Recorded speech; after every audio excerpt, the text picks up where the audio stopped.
दोस्तों नमस्कार। आज मैं आपको कांगड़ा किला में ले जा रहा हूं। तो दोस्तों कांगड़ा दुर्ग हिमाचल प्रदेश के कांगड़ा कस्बे के बाहरी सीमा में फैला हुआ एक प्राचीन दुर्ग है। इस दुर्ग का उल्लेख सिकंदर महान के युद्ध संबंधी रिकॉर्डों में भी प्राप्त होता है, जिससे इसके ईसा पूर्व चौथी शताब्दी में विद्यमान होना सिद्ध होता है। यह पुराना कांगड़ा में स्थित है। इससे सबसे नज़दीक रेल स्टेशन कांगड़ा ही है। पुराने समय में कांगड़ा दुर्ग को कांगड़ा नगरकोट या त्रिगर्त के नाम से भी जाना जाता था। पंजाब के अंतर्गत आने वाले पहाड़ी राज्यों में से कांगड़ा सबसे प्राचीन और शक्तिशाली था और यह पूर्व इस्लामी काल में जालंधर राज्य का ही एक भाग था। भारत के उत्तरी भागों को मुस्लिम शासकों द्वारा जीत लेने के पश्चात जब पंजाब के मैदानी क्षेत्रों में मुस्लिम शासकों का अधिकार हो गया तो जालंधर के शासकों ने कांगड़ा की ओर कूच किया और इसको अपने साम्राज्य कांगड़ा में गठित करने का प्रयास किया। तो चलो मेरे साथ मैं अब आपको वीडियो दिखाता हूँ। अगर आप चंडीगढ़ से बस में जा रहे हैं तो धर्मशाला से 20 किलोमीटर पहले ये बाएं हाथ को बाणगंगा है और ये बाणगंगा का पुल है। इसको पार करने के बाद पुराना कांगड़ा यहाँ से 1 किलोमीटर है। जो रोड आप देख रहे हैं पुराना कांगड़ा जाता है और यहाँ एक कस्बा है। कस्बे में एक जैन का बहुत बड़ा मंदिर है।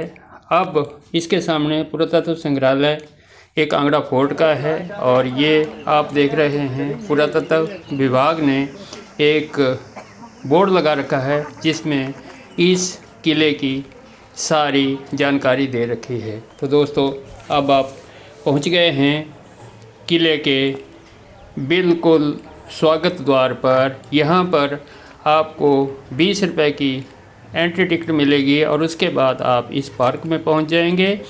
इस पार्क में पहुँचने के बाद आप देखेंगे कि यहाँ पर एक संग्रहालय बना हुआ है जो पुरातत्व विभाग इसकी देखरेख कर रहा है और ये कांगड़ा का पुरातत्व संग्रहालय आपके सामने। बहुत सुंदर पार्क, आपका जाते ही एकदम से मन खुश हो जाएगा, थकावट हट जाएगी और आपको बहुत ही सुंदर नज़ारा इसके पीछे बैकग्राउंड में आपको फोर्ट या कांगड़ा किला की पहाड़ी भी नज़र आ जाएगी। ये जो आप देख रहे हैं ये ऑफिस है, यहीं पर आर्कियोलॉजिकल म्यूज़ियम स्थित है। पीछे जो आप देख रहे हैं ये पहाड़ियाँ हैं। तो दोस्तों अब आप पहुंच गए हैं एक किले के मुख्य द्वार पर। मुख्य द्वार यहाँ से पार्क से कम 5 मिनट चलने के बाद ही आपको मिल जाएगा और इसी द्वार के साथ साथ एक दीवार लगी है जो 4 किलोमीटर के दायरे में है और 4 किलोमीटर के अंदर ये किला बसा हुआ है। किले में एक लकड़ी का काफ़ी बड़ा दरवाज़ा लगा है और अंदर जाने के लिए छोटा सा रास्ता है, इसी से आप अंदर जाएंगे। देख लीजिए, आप सोच भी नहीं सकते कि इतना पुराना किला जो सिकंदर महान के टाइम का बना हुआ है, क्योंकि सिकंदर की लड़ाइयों के जो दस्तावेज हैं बताते हैं कि उनमें भी इस किले का विवरण है। तो आप समझ सकते हैं कि कितना मजबूत ये बनाया। और ये रणजीत सिंह द्वार, क्योंकि महाराजा रणजीत सिंह ने भी इस किले को जीता था और यहाँ पर काफ़ी समय उन्होंने इसका देखरेख की है। तो दोस्तों ये आप मेन द्वार से अंदर का रास्ता, आपको एक छोटा सा गेट और मिलेगा। नाम तो इस पे कोई लिखा नहीं था, लेकिन गेट बहुत बड़ा नहीं है और ना ही इस पे कोई किवाड़ या कोई इस तरह का लगा है जिसे आप खोल के पौड़ियाँ के बाद एक छोटा सा गेट और यहीं से 2 रास्ते जाते हैं। तो मुग़लों के टाइम में जो यहाँ पर कुछ बदलाव हुए थे तो इसका नाम जहांगीर दरवाज़ा रखा हुआ है। यहीं से एक रास्ता साइड को जाता है और दूसरा रास्ता अभी मैं आपको दिखाऊंगा, जो कि किले के ऊपर के जाने के लिए आप देख सकेंगे। तो दोस्तों, अभी तो आप किले की दीवारें देख लीजिए। ये जहांगीरी दरवाजे के बाद एक देखेंगे नीचे की तरफ तो वही गेट है जिससे अमीरी दरवाज़ा हमने पार किया, और नीचे वो छोटा सा गेट जो आप देख रहे हैं, इससे हम ऊपर आए थे। तो ये दोस्तों दूसरी साइड अमीरी दरवाज़ा है। ये भी मुग़लों के टाइम में बना है। दीवार आप देख सकते हैं कितनी मजबूत है। और अमीरी दरवाज़ा पार करने के बाद ही हम किले के शिखर के लिए चलेंगे। तो दोस्तों, ये किले के शिखर में जाने का रास्ता आप मेरे साथ देख रहे हैं। बहुत ही सुंदर नज़ारा, और किले की तो आप सोच नहीं सकते कि कितनी मजबूती से ये किला उस समय मज़दूरों ने बनाया होगा।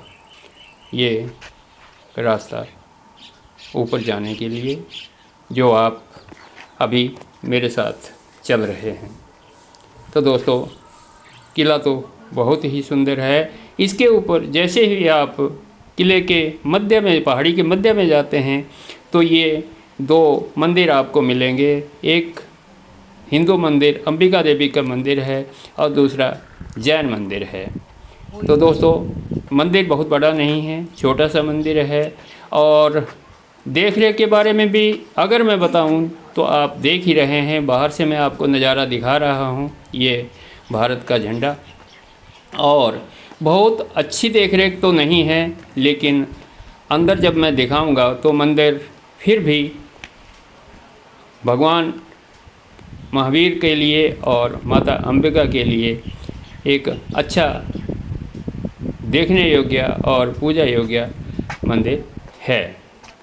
तो दोस्तों, बाहर से आप देख रहे हैं दीवारें अभी तक भी पक्की हैं, जो बताते हैं कि 4वीं शताब्दी में ये किला बना था। तो दोस्तों, अभी हम किले इस मंदिर के अंदर जाएंगे। मंदिर में दोनों मंदिर एक ही कमरे में हैं।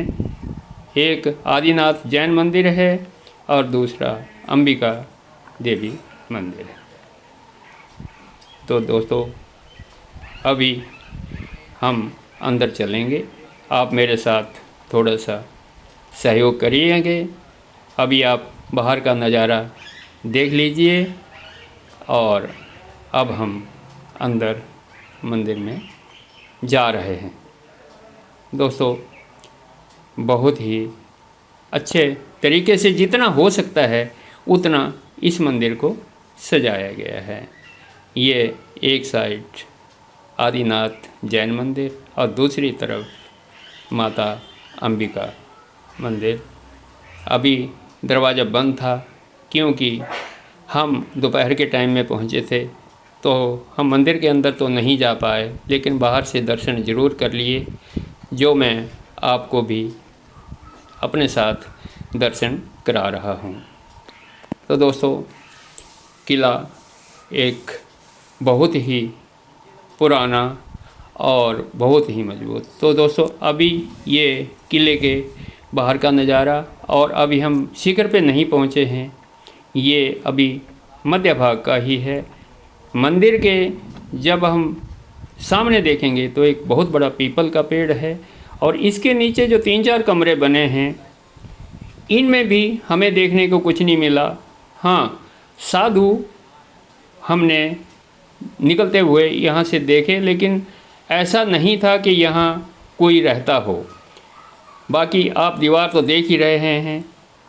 मैं भी हैरान हूँ कि इतनी मोटी दीवारें कैसे बनाई गई होंगी। और हम ये दोस्तों मंदिर नहीं है, ये लक्ष्मी नारायण का मंदिर की एक रेप्लिका है।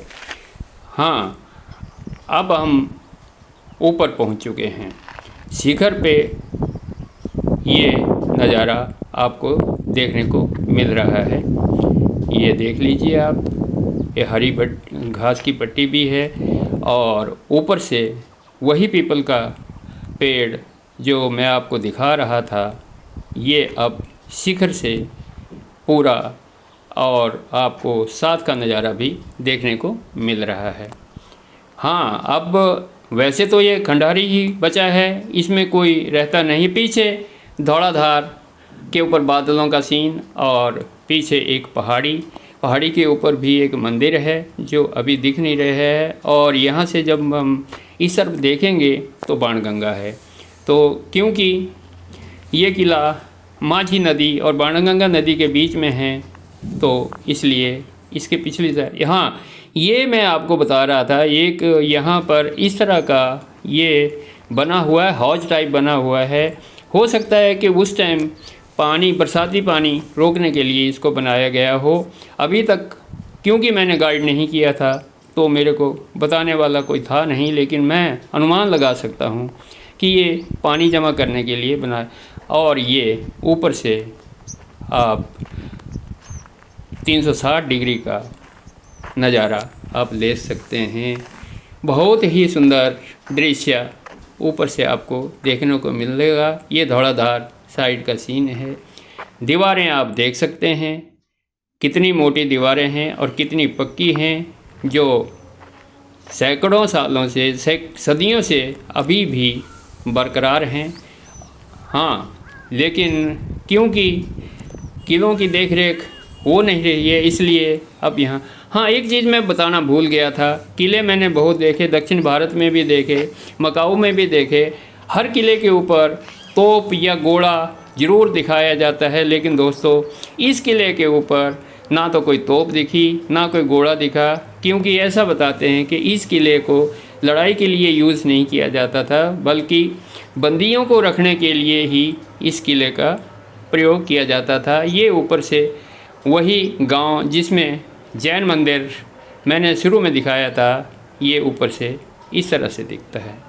तो दोस्तों ये आप देख रहे हैं। अगर आप चाहते हैं कि ये किला देखना है तो दिल्ली से 415 किलोमीटर और धर्मशाला से 20 किलोमीटर बस से, और ट्रेन से अगर आप आते हैं तो 3 किलोमीटर पे कांगड़ा, बैजनाथ, पठानकोट छोटी लाइन पर स्टेशन पड़ता है।